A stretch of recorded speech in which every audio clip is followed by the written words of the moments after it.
Okay, now before we can get into the molar technique, we have to talk about the most important element of playing the drums. Now believe it or not, it's actually how to hold the drumstick. I'm amazed at how many players, even professionals, have never got this simple concept correct. Now a perfect example is myself. I played drums for almost 10 years not knowing how to hold the sticks properly. This posed a huge problem. I had no rebound, no speed, and no control. Once I actually learned how to hold this piece of wood in my hands, I was amazed at how I started sounding better and moving around the drum set with more motion and fluidity. So let's start from scratch. Okay, we'll begin with having no drumsticks in our hand. The first thing I'd like you to do is take your right hand and make a gun with it, just like this, and now from your wrist, point it to the left, okay? And left-handed players, you do the opposite. Now at this point, I would like you to take your gun and lay it down just above the snare drum rim, just like that. Now at this point, we're going to take the barrel of the gun and bend it slightly at the first joint. Not too much, you don't want to do this. You just want to bend it just slightly enough to create a small little pocket between the tip of your finger and the second portion of your finger. Now, what we're going to do at this point is you're going to take your drumstick and you're going to rest the back of the stick in the pocket you created and the tip of the stick on the snare drum. Now what we have to do is we have to find the balance point of our drumstick. Now what that is it's the area of the stick that creates the most natural rebound when you let the stick naturally fall. Let me demonstrate. If I'm holding the stick way too far back and I lift the tip, I let it fall, it just dies.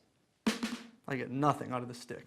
Now if I have my index finger too far forward and I drop the stick, it's a very weak, unconvincing rebound. If I'm way too far forward, the stick's just going to fall out of the back of my hand.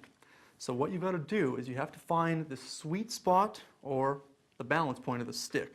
Now I use the Vic Firth Extreme 5A sticks, and I find that my balance point is in between the H and the Vic Firth flag there. And when I put my finger on that spot, listen to that. The stick wants to naturally rebound. Whether you push on the back of the stick or raise the front of the stick, there it is. So what you can do next is you can start dribbling the stick like a basketball. Not only have you found the balance point, you're going to impress all your friends. At this point, you've found the balance point. If you haven't found it, keep checking. All right, now at this point, I'd like you to try putting your thumb on top of the drumstick like this. We want to try to get as much of the fleshy part of your thumb right on top of the stick as possible. Not the tip of your thumb, not the curve of your thumb, not the sides of your thumb. You really want to build a nice stable fulcrum point between your thumb and your index finger.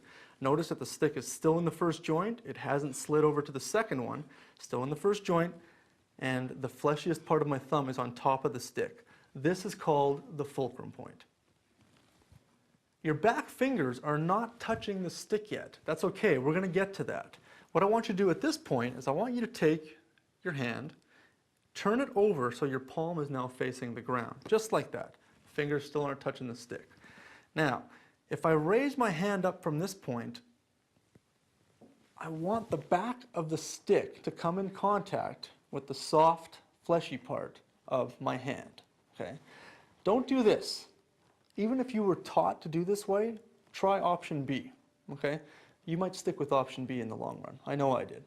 So at this point, once the stick is in contact with the soft part of your hand there, I want you to take your fingers and gently wrap them around the stick. But not really wrapped, I just find that my fingertips are coming in contact with the drumstick.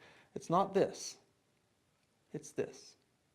Notice, no tension, always relaxed. So now at this point, I'm going to bring my hand back down to the snare drum, show you how this looks on the drum itself. Now that we've learned how to hold the stick in one hand, all you got to do is grab your other drumstick and match them up.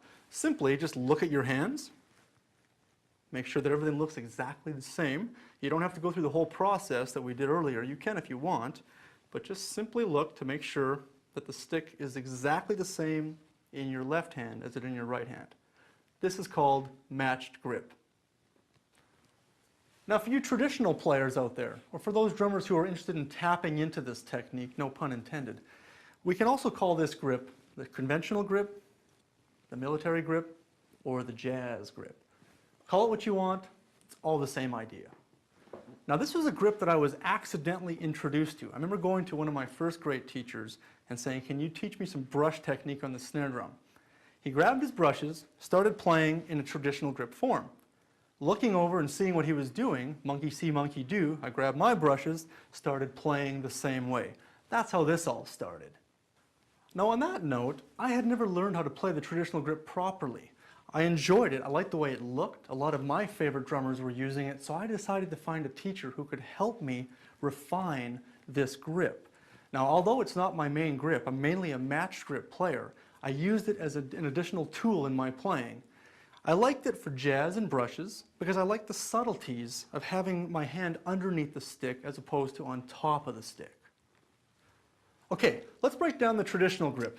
Put my sticks away for a second here. Take your left hand, put it out just like you're going to shake somebody's hand. Now grab your drumstick, and I want you to place the stick, the back part of the stick, in the web portion of your hand between your index finger and your thumb, like so. Okay, now we have to find our old friend, the balance point again. So you might have to search for it. I'm using a different stick. I'm using Dom Famuleto's pad stick, so I got to search for it. Nope.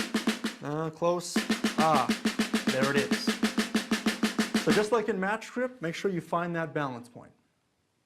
So now that we've found the sweet spot of the drumstick, what I'd like you to do is take your ring finger, place it underneath the drumstick like this. So right in between the tip of your finger and your second knuckle. Somewhere right in the middle of the finger, just like that. See if you can actually lift the drumstick up at this point. Something like that. You do that? Perfect. Now, let's take our middle finger and our index finger and gently rest it on top of the drumstick.